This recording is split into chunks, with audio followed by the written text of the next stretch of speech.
Hello everyone!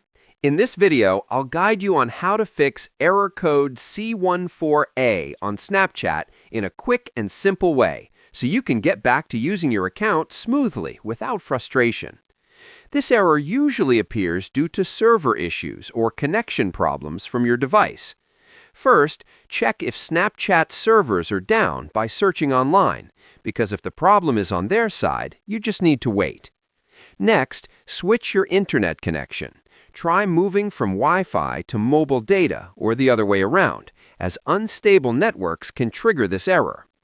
After that, restart your phone to clear temporary glitches that might be affecting the app.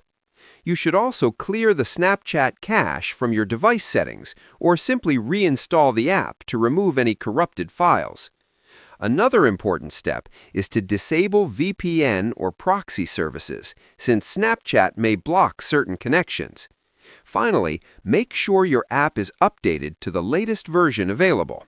Once you follow these steps, the error should be fixed and Snapchat should start working normally again without any issues. Subscribe the channel for more videos.